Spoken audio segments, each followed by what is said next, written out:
I'm gonna be honest with you guys, man. I'm not proud to admit this, but it's the truth. Waking up from being lazy as hell and coming back to life and getting your body back together and wanting to make that effort again, it feels refreshing. I feel alive again. I ain't felt this alive since I was in elementary school, really, because I got bored with school because school wasn't a challenge to me no more. Then I went through this phase where I hadn't told y'all before. It was so easy to let people do things for me. I turned that desire off. I turned that fire off, and I was like, well, if they gonna do it for me, I ain't really gonna try that much. And now that I've reawoken that fire and reawoken my muscles and reawoken my abilities and really tapped into what I really am, which is a spiritualist that I'm happy to know that I've been since I was 7 years old. I feel like I'm the complete version of me now.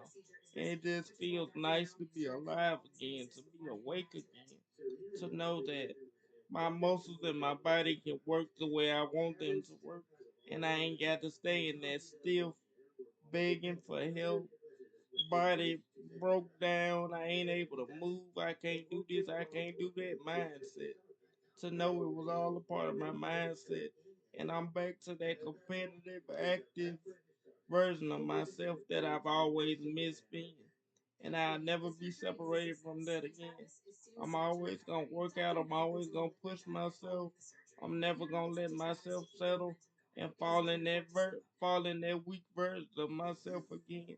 It's nice to know it was all a mental thing and I could snap myself out of it and get myself back to the man that I'm proud of. Back to the man that tries every day. Back to the man that finds a way to figure it out on his own. He don't settle. He don't ask questions. He don't ask other people. I figure it out through spirit and my own understanding. I ain't gonna say my interpretation is the best, but I do the best I can every day to figure out what spirit is trying to tell me and what I need to do. And from what people tell me, I'm on point with my spirit guides, and I'm on point with the information I give you guys. And all that comes from either what I've been through in my lifetime or what spirit interprets to me that I'm trying to figure out about my life. And somehow it's on point with other spiritualists. So I'm proud of that. Because when I first started, I didn't know none of this. I was just flying by the seat of my pants, trusting the feeling in my gut, riding with it, and now it done led to this. So I'm just gonna continue to follow that feeling. I feel like God is a feeling; He's not a person. He is a feeling that He gives you, and you just have to follow Him. And the more you follow Him and understand what He wants from you, and agree to do it, the deeper your connection will get. Till He gets in your body, and you become one. When you become one, you have something that comes over your spirit. It's like a cover of protection. It goes from the from the top of your brain, all over your body, from your spine to down your back and all throughout your body. It's like a shield of protection that guides you, protects you, and makes you grow.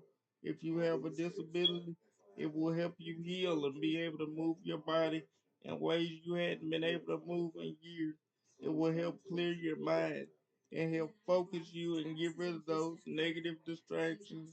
And it will keep you centered and keep you focused and keep you motivated and keep pushing you till you get to the best version of yourself. But to do that, you have to confront the toxic side of you, the negative side of you, the side of you that you didn't want to confront because you don't like causing controversy. You don't like being negative. You don't even like dealing with negativity. Or was that just me in my lifetime? But one thing I've learned about the spiritual journey, you can't avoid it. You have to go through it. And you have to take responsibility for it. It's all a part of life that will get you through it, make you a better person. But you have to be willing to put yourself through it. And you have to be willing to admit where you stepped wrong, where you moved wrong, or where you did something wrong. And you have to take responsibility. And that's the hardest thing for people to do, especially people my age. Take responsibility and say, okay, it was my bad. I could have done that better. It was my fault. I should have stepped up and did that better. I've had to do that a lot of my life. It's not been comfortable, but it's the greatest thing I've ever done for myself. And I'm going to continue to push myself to do it every day until I continue, until I feel like I've grown into the man that God sees me as becoming. What is that person? I don't know. I know who I'm meant to be with. I know who my group of friends are, but I don't know how far my line of life is meant to go, what I'm meant to achieve. Like, will it reach this ultimate superstar level? I hope so. But we're going to find out day by day. And that's the person I'm uncovering. I'm so close to him, I can feel it in my DNA. I can feel it in my soul. And I'm proud of my journey. I just want to keep pushing myself and let this fire take over my life for the rest of my life and see how high we can take this. I feel like we're going to change the world because I don't feel like many people talk about what I talk about or have experienced what I've experienced when it comes to my spiritual gift and my spiritual energy. And I feel like I need to get out there and talk about this experience because it's going to change a lot of people's lives. It's going to open a lot of people's eyes to a life they never seen possible. You're going to see a lot of people get spiritually healed that's in positions like mine and gonna be able to do things they never been able to do before because they changed their mindset and gave their life and their mind and their body over to God. Giving it over to God is truly transformational. If it can heal and give me the desire to do what I know I'm doing every week and every day, I know it can save somebody else. I'm a living testimony that God can save you, in my opinion. But you just have to be willing to want to be saved. You can't lock your life off and be like, okay, I'm in this position because of this. I'm gonna stay and feel sorry for myself.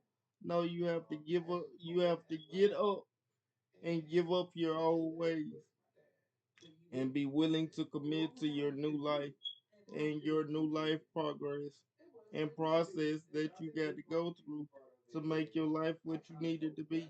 And that's what I was willing to do because I got tired of living my old life. I got tired of making excuses and I got tired of settling. So I looked at my life and I asked myself one question: what can I do day by day to make my life better? And I started going one step at a time, one movement at a time, till I was able to get back in the gym, get back in shape, and get my life back together. And I'm still taking care of a few small things that I need to do as an adult, but I'm closer to the man that I was always meant to be than I ever have been. And I'm gonna keep pushing myself and come 2025, I'm going to handle the responsibility I'm supposed to handle so I can get the life, the house, and the career that I'm supposed to have and become the man that God always seen me being. My foot will never go off the gas again, ever in my life, in my opinion. But that's just my opinion, though, from my personal spiritual experience.